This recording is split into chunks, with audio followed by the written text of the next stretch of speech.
Ahead of Bronny James being drafted, there would be tons of talk about where this man would be going in the draft, and also tons of talk about where he would be starting his professional basketball career.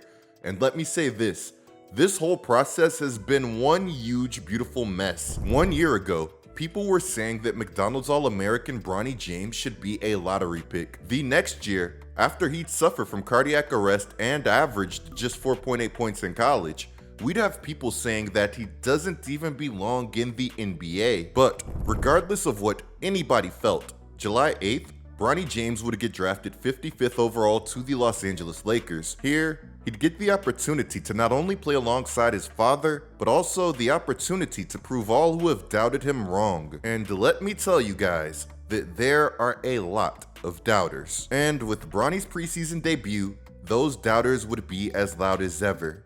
But what if they're right? But at the same time, what if they're wrong? Guys, we have to talk about how that debut of his went.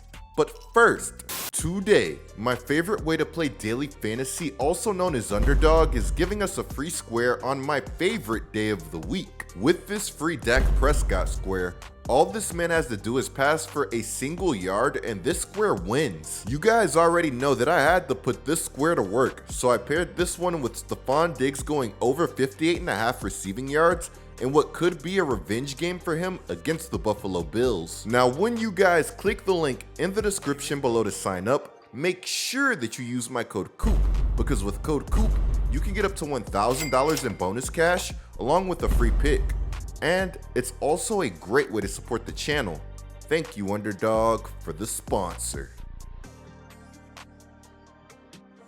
Though Bronny James had a disappointing collegiate season numbers-wise, there were still a number of scouts who believed in his potential and upside. Some scouts believed that Bronny James actually played out of position at USC. Even though Bronny projects to be more of a 3-and-D player in the league, these scouts believe that he should have been more on ball and playing his natural position of point guard. If Bronny went to a different school, then this is something that I'd definitely be able to get behind, because even he himself would say that he wasn't really given much of an opportunity at USC. As we all know, in the basketball world, opportunity and fit can be everything. One thing is for sure though, for better or for worse, lacking an opportunity will not be a problem for Bronny James as a pro, as he projects to spend a large portion of his rookie year in the G League. Some players view the G League as a death sentence, but just ask Jordan Poole how much it helped him improve his game once he locked in. Early on in Jordan Poole's career, he wasn't just bad, he was borderline unplayable, but the G League helped to change everything. At this stage of Bronny's career, both his haters and supporters can agree that Bronny working to refine his game in the G League will do this 19-year-old a lot of good. When I see Bronny play, despite him only being 6'1", I see somebody with a lot of tools, but not a lot of polish. And I think that's why we often see everything look good from him up until it's time to see the ball go into the basket. Early in Bronny's young career, efficiency has been this man's arch nemesis. At USC, he averaged 4.8 points, shooting just 36.6% from the field. In the Summer League, we saw him average 7 points, while shooting just 32.7% from the field. And in his NBA preseason debut against the Minnesota Timberwolves, he'd have yet another low efficiency showing, despite creating multiple opportunities. Let's check out his shot selection from this game. On Bronny's first shot, he uses the dribble handoff to perfection. He works the in-between game with the defender on his back and elevates for the moderately contested but mostly unbothered floater. The lob to Hayes was an option here, and so was a quick pass to the corner, but ultimately, this is an NBA level shot that nobody should be mad at him taking in a preseason game. Bronny is a 6'1" guard. Just like every 6'1" guard, he's going to have to be able to work the pick and roll, work the in-between game, and make the most of his floater opportunities. Trae Young is somebody that does a fantastic job of this, and somebody that Austin Reeves actually studied himself. His second shot, this one was bad. Hayes, who is an elite finisher, is wide open in the paint with 7 seconds left on the shot clock. And what does Bronny do? He takes a contested fadeaway over 2 players. I just know that Nick Young and J.R. Smith smiled seeing this shot go up. I guess as Michael Scott said, you miss 100% of the shots that you don't take.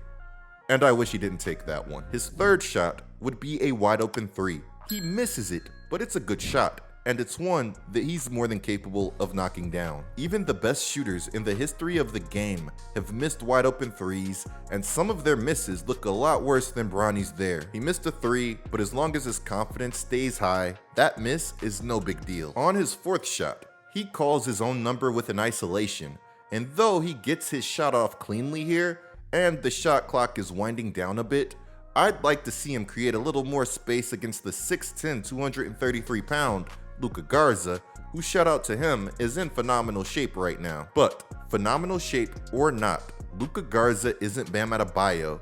He needs to create more space there. On his fifth shot, he beats his defender off of the dribble, gets downhill, and he's going to get blocked. I love the aggressiveness, but I love the play here from Josh Minott more. Minott is a long wing that most teams would love to have.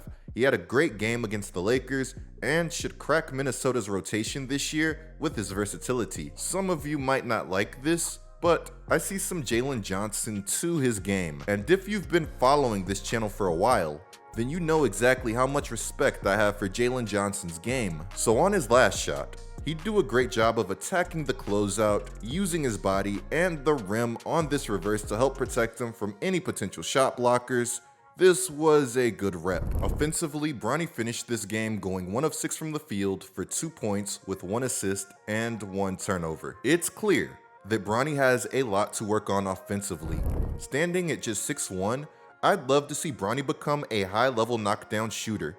The faster that he shoots the ball consistently, the faster that we can see a drastic change in the trajectory of his career. So after the game, Lakers coach JJ Redick would say that on the offensive end, he's just trying to figure out who he is, but on the defensive side of things, at his size, he's unique. And Redick is right. We saw that uniqueness on display as he showcased solid lateral agility and great recovery speed, finishing this game with 3 blocks. Somebody tell me, where have we seen a chase down like this before? Iguodala to Curry, back to Iguodala, up for the layup. Oh, blocked by James!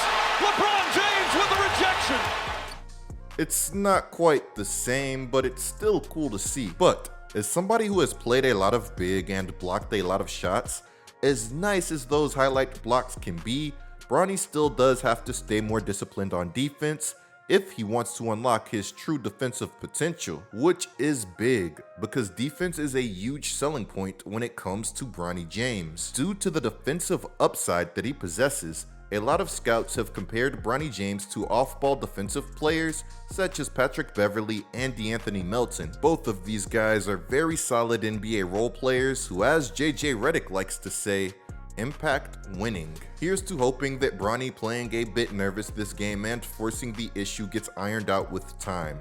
It was a rough first game, but still one that gets me excited to see where his career goes. Now we're going to have to do a video on somebody that had a good first game soon, and that person goes by the name of Dalton Connect. If you guys want a video on him, let me know down in the comments below. But regardless, make sure that you guys subscribe and turn on notifications so that you don't miss an upload. Anyways guys, there's some more going on in the basketball world that I need to be covering.